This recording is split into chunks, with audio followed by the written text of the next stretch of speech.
ajaib bagiku. Tak berubah kasih-Nya, setiap hari bertambah indahnya. Sampai bumi berlalu dan habislah ragaku, Yesusku ajaib bagiku.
Kami di sini untuk menyembah-Mu Tuhan,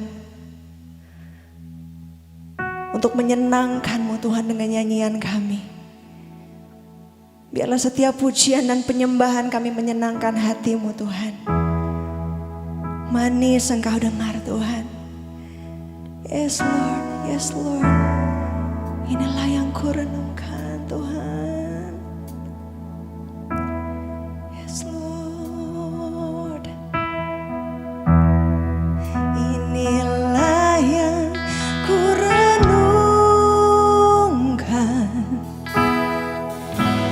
setiap waktu. Ya Tuhan, nyanyian pujian dan pengagungan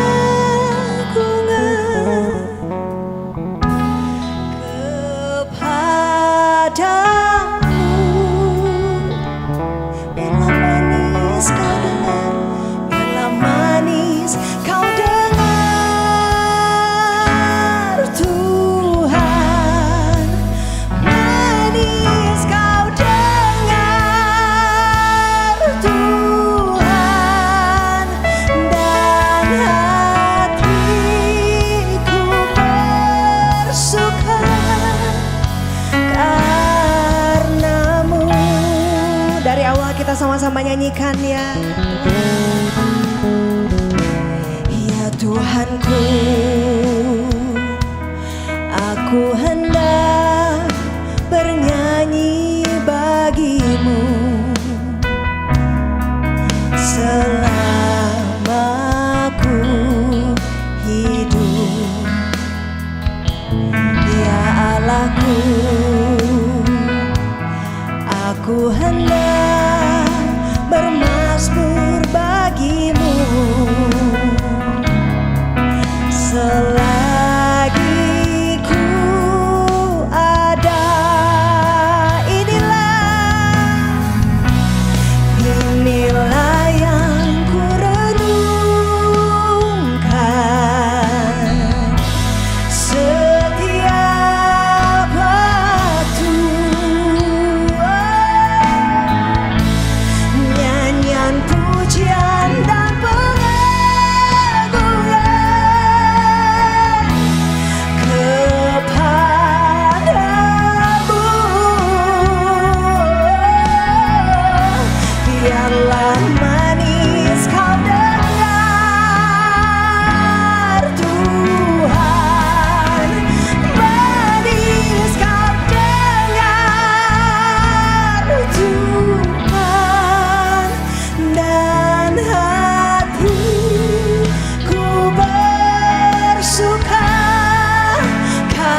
You are worthy, Lord. You are worthy of our praises. You are worthy of our worship, God. You are worthy, Jesus. Worthy is your name, Jesus. You deserve the praise. Worthy is your name.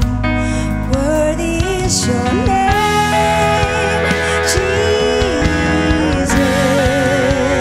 You deserve praise. Worthy is your name. Worthy is your name, Jesus. You deserve praise. Worthy is your name. Worthy is your name, Jesus. You deserve praise. Worthy is your name. Worthy is your name, Jesus. You deserve our praise, Jesus.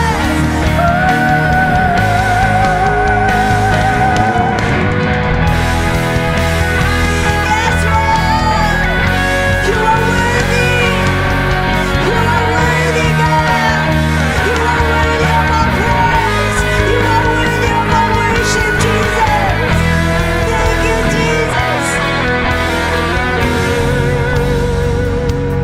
Yes, Lord.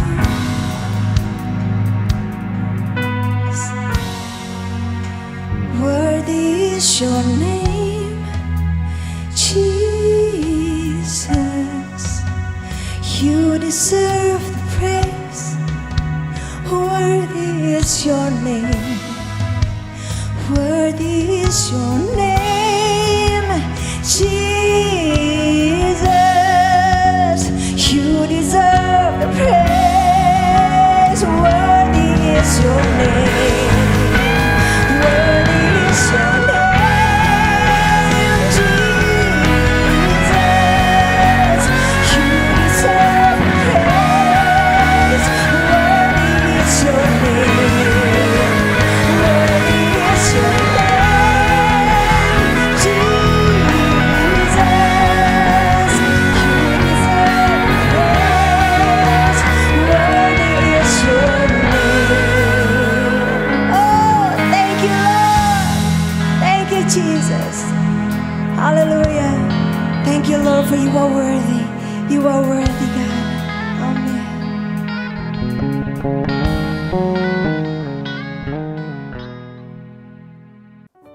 Shalom teman-teman semua, selamat pagi, selamat siang, selamat sore, dan selamat malam. Untuk semua yang menyaksikan ibadah online hari ini, sebelum kita mendengarkan firman Tuhan, mari kita berdoa.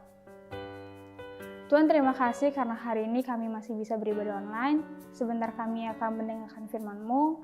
Berkati hamba-Mu yang akan membawakan firman agar setiap perkataannya dapat menjadi rema bagi setiap kami. Dalam nama Tuhan Yesus kami telah berdoa, amin.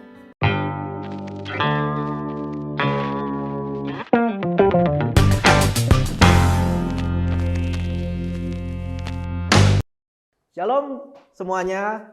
Hari ini kita masuk ke minggu terakhir di bulan Maret, dan minggu depan kita akan memasuki bulan yang baru, bulan April, dengan tema yang baru lagi. Nanti akan disebarkan, tapi kita masih dalam tema Break the Limit. Dan kabar gembira buat semuanya, kalau minggu depan awal April kita akan mulai ibadah onsite.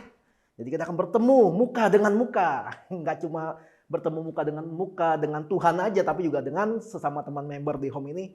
Dan buat teman-teman yang lain yang belum ada gereja lokal untuk beribadah, saya welcoming kalian semua kalau kalian mau bergabung dengan kita, mau beribadah bersama-sama. Tapi sekarang kita akan mendengarkan firman Tuhan hari ini. Hari ini saya mau kasih tema atau judul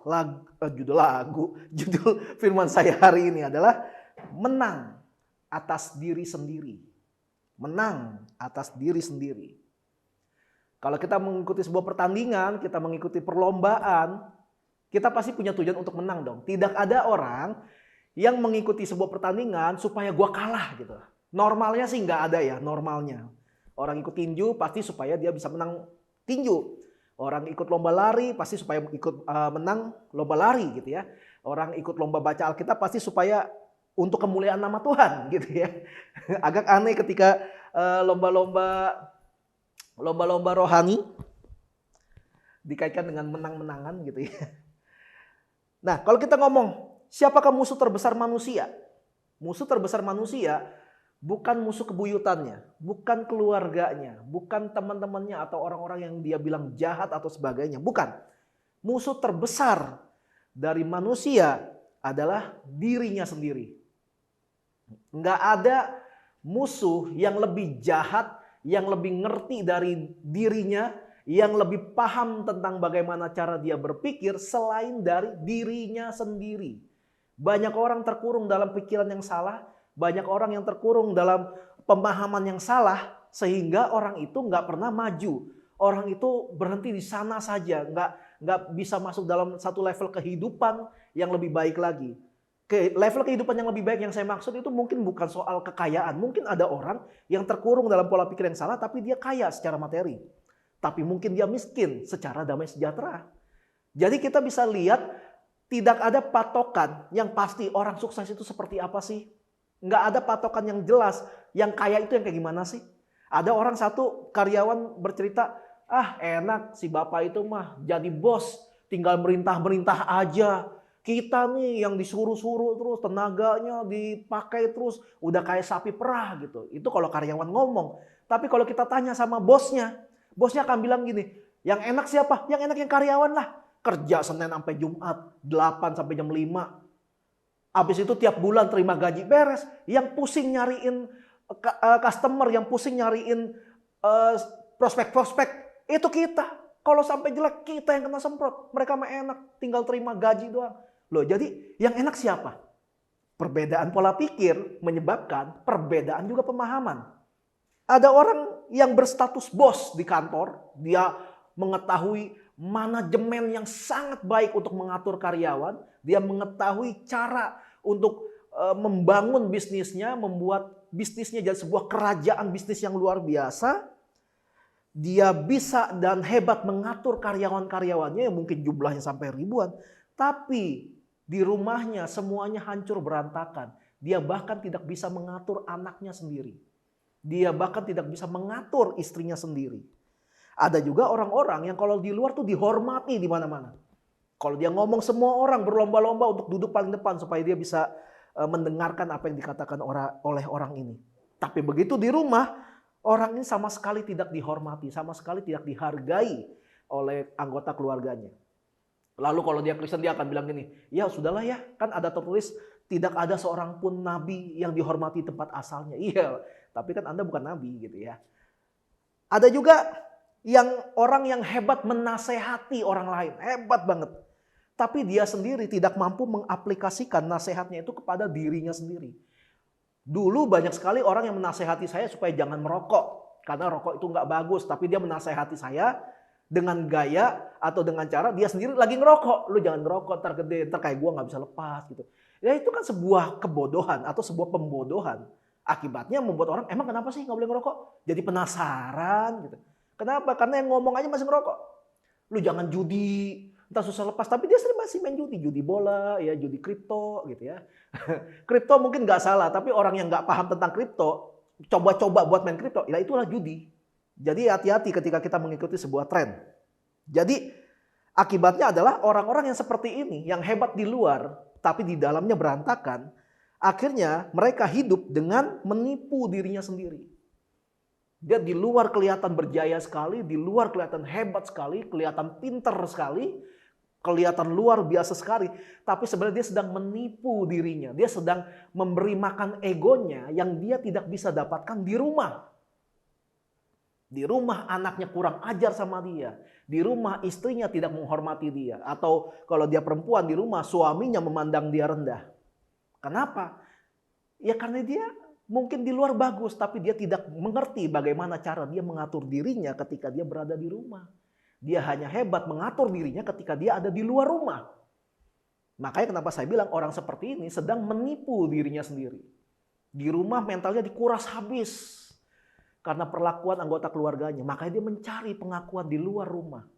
Mungkin dia jadi orang galak, jadi orang yang so asik, jadi orang yang kelihatannya berwibawa supaya egonya dikasih makan. Tapi sebenarnya ada yang dalam dirinya ada yang bolong, sehingga mau berapa banyak pun diisi akan selalu kosong karena bocor keluar.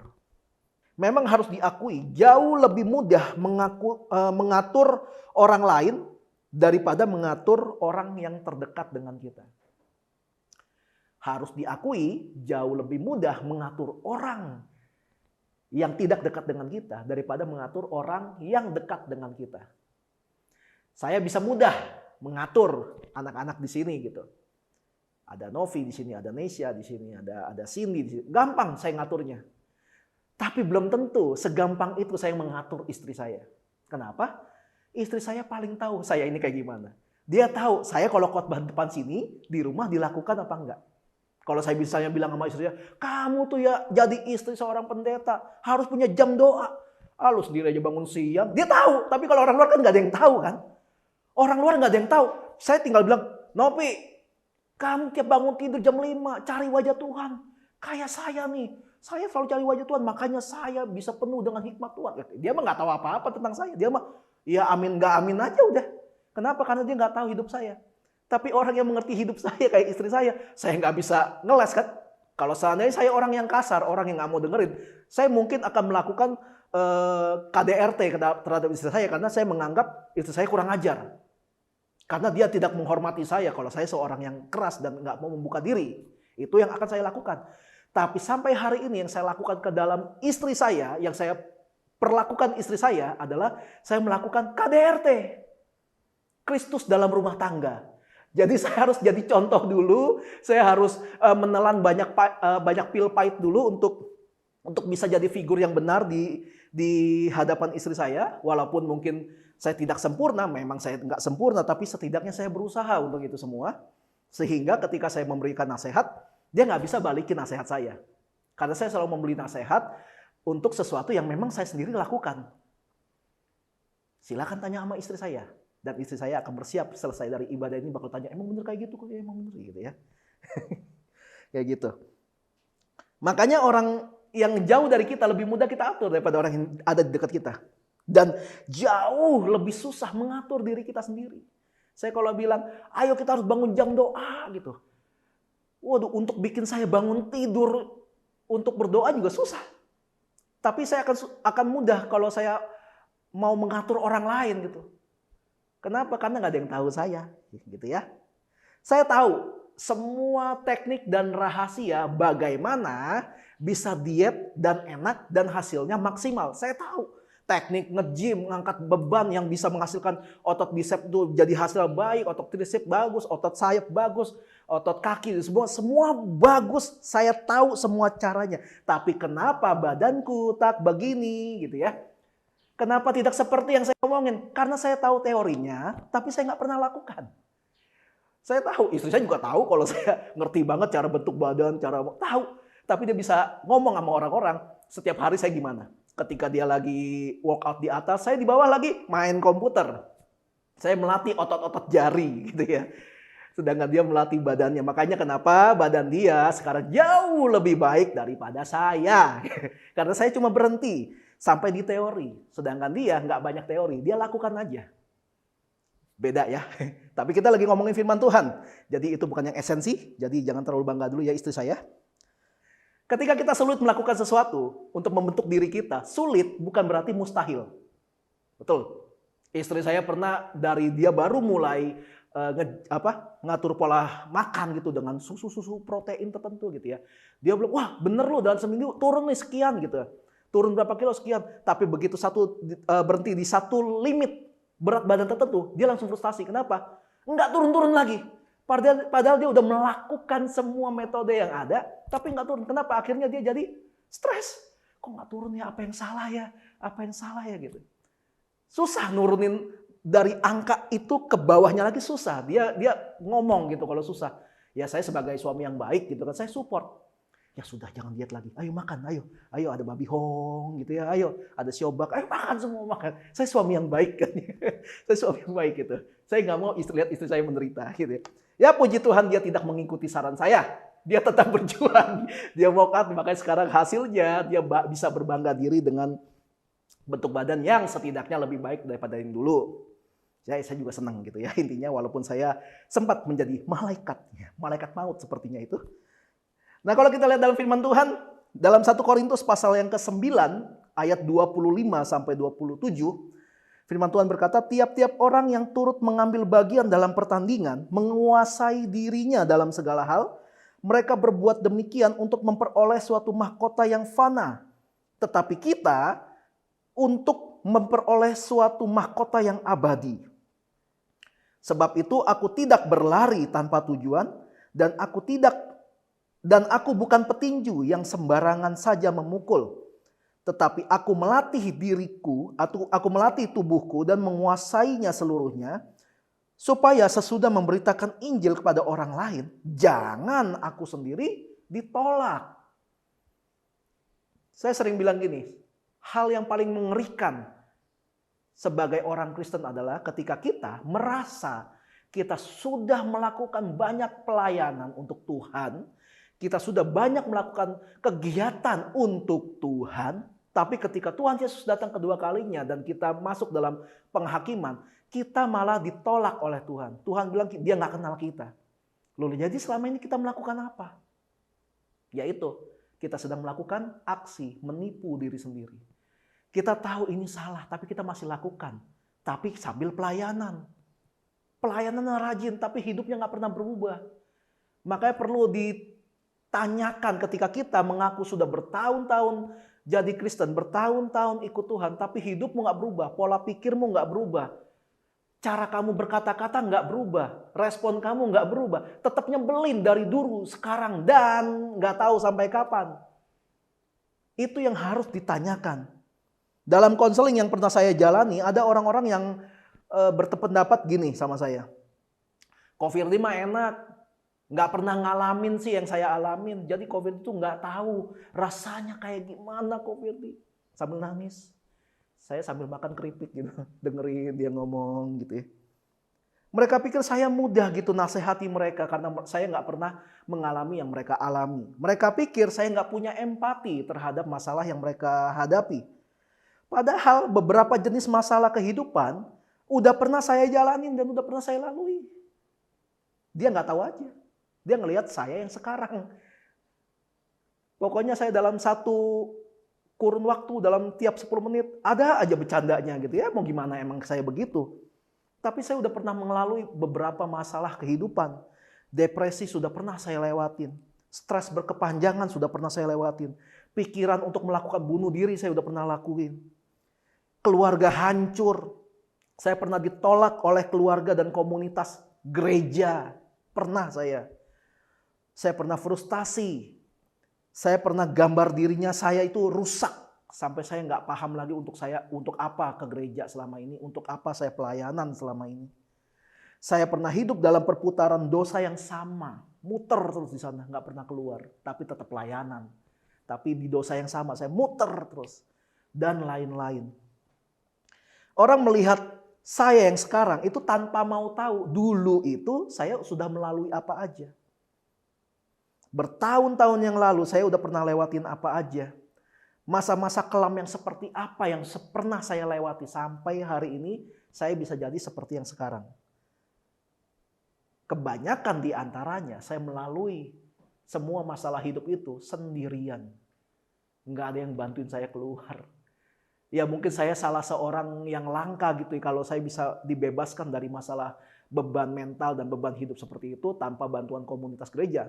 Enggak semua orang bisa seperti itu. Sedangkan kita tahu di gereja diajarkan kita harus saling support. Tidak ada orang yang bisa hidup sendirian. Betul. Tapi dalam satu kondisi khususnya yang saya alamin, mau nggak mau saya harus menguatkan iman saya sendiri untuk bisa keluar dari masalah dan dosa yang saya lewati sendirian. Secara fisik saya sendirian, tapi secara iman saya percaya saya berjalan bersama Tuhan Yesus. Saya berjalan atas tuntunan Roh Kudus.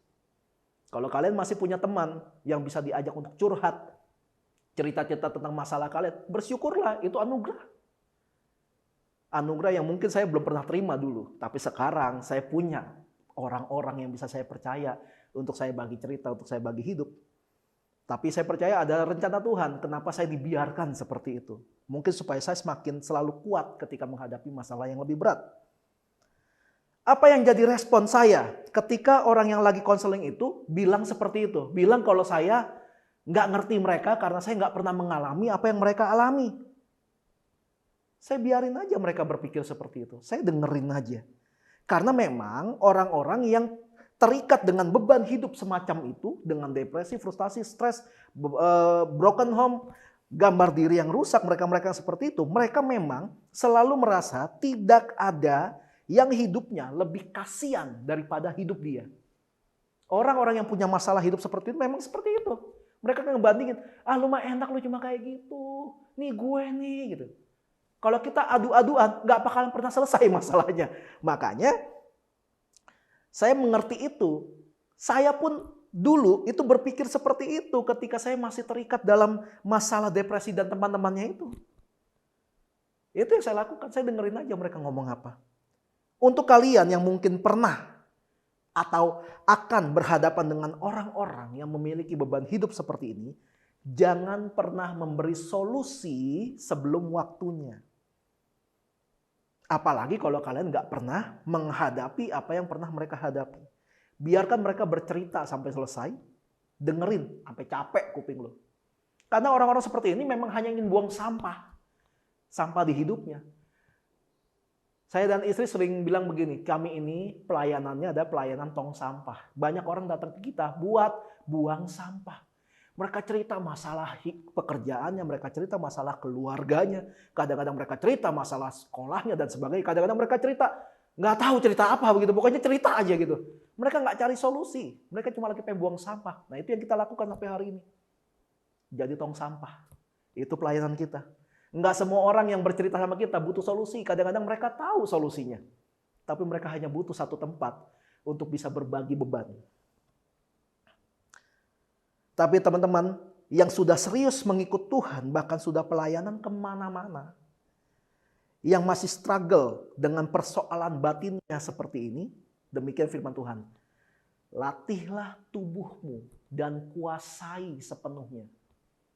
Sekali lagi saya katakan, latihlah tubuhmu dan kuasai sepenuhnya. Kuasai tubuhmu. Tubuh manusia itu menarik. Kemampuan yang paling luar biasa dari tubuh manusia adalah kemampuan beradaptasi. Adaptasi adalah kemampuan untuk menyesuaikan diri terhadap lingkungan hidup. Contohnya orang Eskimo, mereka hidup di daerah-daerah kutub, kutub utara, kutub selatan. Lah kita Jakarta kemarin dengar berita ada hujan es batu, itu udah kaget gitu. Mereka hidupnya di es batu gitu loh, kumpulan es. Orang Afrika sebaliknya, banyak gurun, panas banget. Nah orang negara 4 musim berbeda dengan orang negara 2 musim. Kayak kita, Indonesia, hanya ada 2 musim. 1 musim panas, 1 musim panas banget. Ada yang suka pedas, kayak istri saya. Sebelum kuahnya menjadi merah merana, tidak akan dia bilang enak makanan itu. Tapi ada juga yang senangnya nggak pedas, tapi senangnya kecap banget. Kita punya anak di sini, Novi. Sebelum kuahnya jadi kuah semur, itu nggak akan dia bilang enak, hitam kuahnya. Tapi itu selera, itu ada adaptasi. Kalau dibalik coba, istri saya makan kuah yang penuh dengan kecap, Novi makan yang kuahnya itu penuh dengan sambal. Sengsara mereka, karena adaptasinya berbeda. Bayangkan adaptasi seperti ini kita taruh dalam batin kita. Ketika ada masalah berat, kita beradaptasi dengan masalah itu. Kalau semua yang ingat minggu lalu saya bilang gini, musuh adalah teman. Fitnah itu teman. Teman apa? Teman untuk yang bisa kita pakai untuk membuat hidup kita jadi lebih baik lagi. Karena kita menghadapi banyak masalah, kita bisa lewati itu semua. Jadi ketika kita melewati satu masalah dan kita bertemu dengan masalah yang baru, lalu kita lewati lagi masalah itu, ketemu lagi masalah yang baru dan kita lewati lagi, itu adalah tanda kalau kita sudah masuk dalam level kehidupan yang baru. Justru akan jadi sebuah pertanyaan, kalau kita selalu ketemu masalah yang itu lagi, dengan taraf level masalah yang sama. Berarti selama ini kita selalu menghindari masalah, kita nggak pernah menyelesaikan masalah. Saya juga pernah cerita, saya juga pernah share tentang bedain mana masalah, mana ketegangan. Masalah harus diselesaikan, ketegangan harus disesuaikan. Jadi kita harus bisa menilai diri kita atau evaluasi diri kita supaya kita nggak salah dalam bertindak. Beradaptasi itu seperti kita disuntik vaksin. Kita memasukkan dalam diri kita kuman-kuman yang dilemahkan, virus-virus yang dilemahkan. Mungkin awalnya terjadi reaksi di tubuh kita yang nggak enak. Kita demam, sakit kepala, sakit gigi, dompet terkuras gitu ya. Tapi itu hanya untuk beberapa lama aja. Setelah itu tubuh kita akan menghasilkan antibodi yang baru untuk berhadapan dengan kondisi yang sesungguhnya. Yang nanti akan kita hadapi. Jadi beradaptasi itu seperti kita memasukkan vaksin dalam tubuh kita. Untuk bisa mendapatkan tubuh ideal dibutuhkan olahraga dan atur pola makan yang benar. Untuk mendapatkan nilai di sekolah, nilai ujian yang baik dibutuhkan jam belajar yang cukup. Belajar di rumah dan belajar di sekolah. Untuk bisa mendapatkan hidup yang berkualitas dibutuhkan kemauan yang kuat untuk menguasai diri kita, baik secara lahir dan batin, pikiran dan mental, tubuh dan jiwa. Untuk bisa melakukan itu semua, kita harus memperkuat roh kita dengan cara membangun hubungan yang baik dengan Tuhan, supaya ketika ada sesuatu yang salah dalam tubuh kita, Roh Kudus yang ada dalam diri kita memberikan alarm, warning, peringatan, supaya kita segera bertindak untuk membereskan sesuatu yang salah itu. Itu enaknya kalau kita punya Roh Kudus dalam diri kita. Ada yang selalu ngebisikin.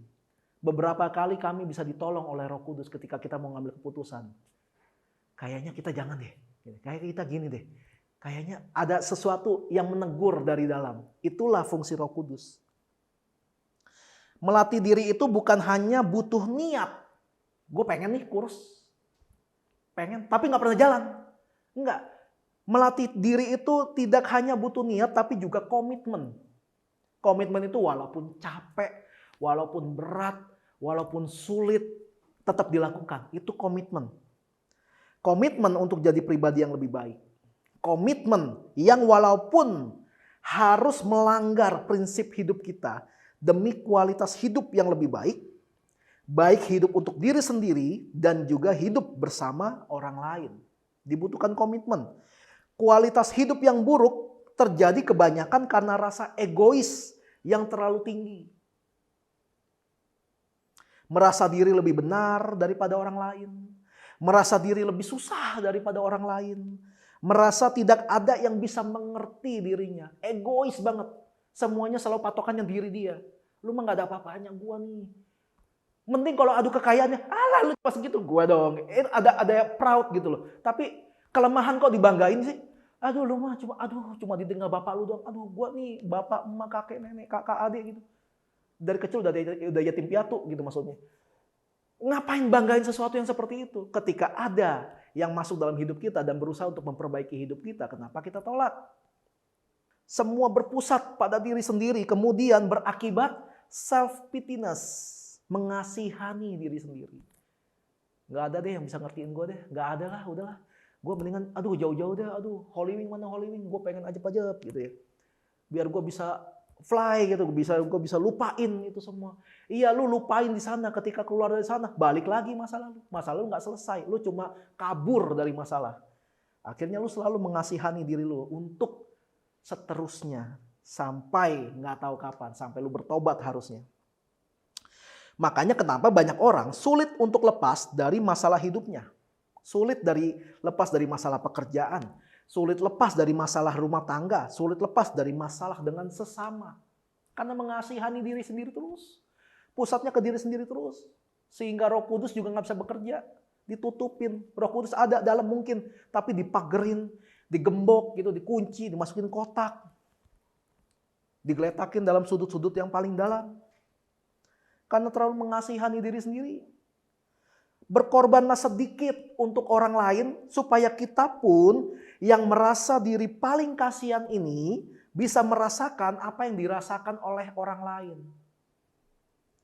Kadang-kala ketika kita merasa diri kita terpuruk, coba dengerin cerita orang lain.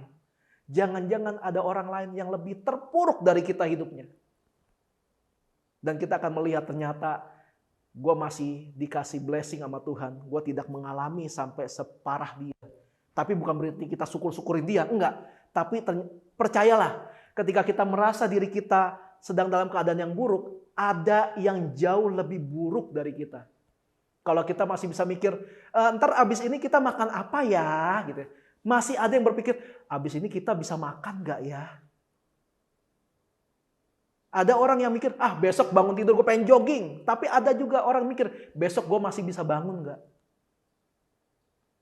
Kita nggak bisa menaruh self-pitiness dalam diri kita. Itu egois dan Tuhan nggak suka dengan itu. Karena Tuhan selalu bilang gini, kasihilah sesamamu manusia seperti kamu mengasihi dirimu sendiri. Bukan seperti kamu mengasihani dirimu sendiri. Kita harus belajar berkorban sedikit untuk melihat orang lain. Supaya kita bisa merasakan apa yang orang lain itu rasakan. Dengan tujuan supaya kita bisa menang atas diri kita yang selalu nuntut. Menjadi pribadi baru yang selalu bisa berpikir terbuka. Dan melihat dengan jelas yang sebenarnya dibutuhkan oleh kondisi yang sedang kita hadapi.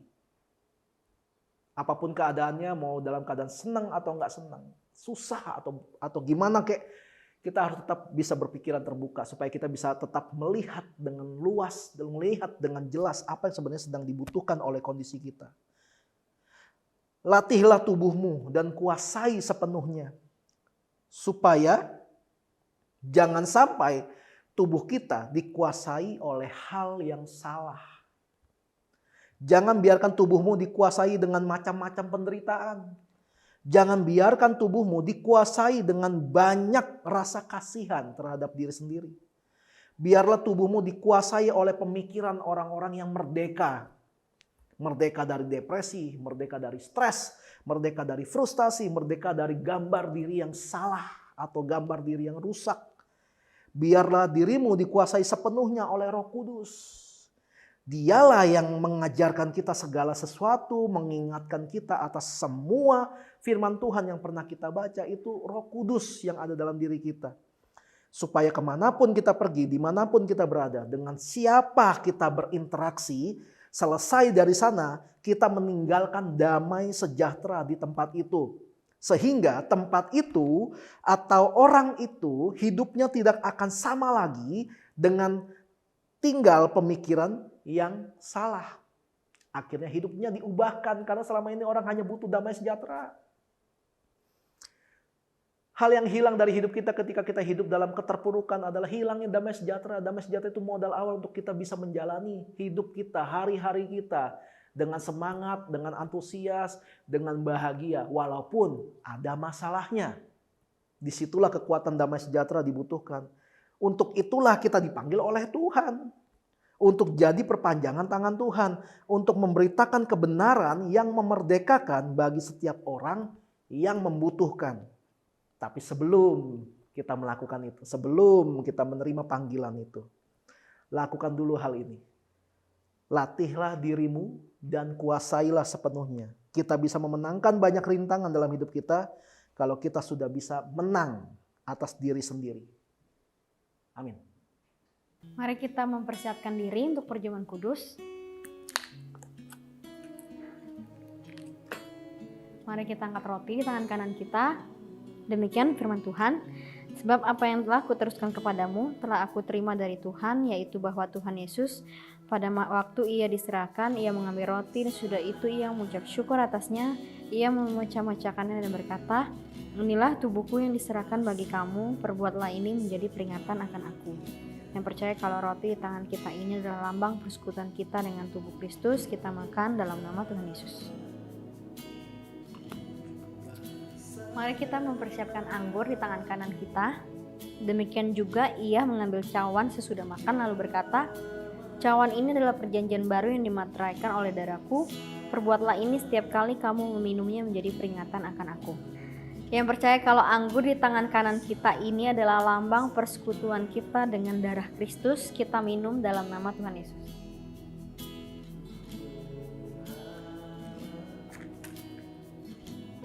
Mari anak-anak yang disayang Tuhan, mari kita nyanyikan doa berkat. Tuhan memberkatimu. Tuhan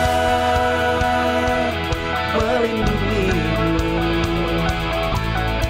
Dia menyinarimu dengan wajahnya dan memberikan kasih karunia. Tuhan menghadapkan wajahnya dan memberi damai sejahtera.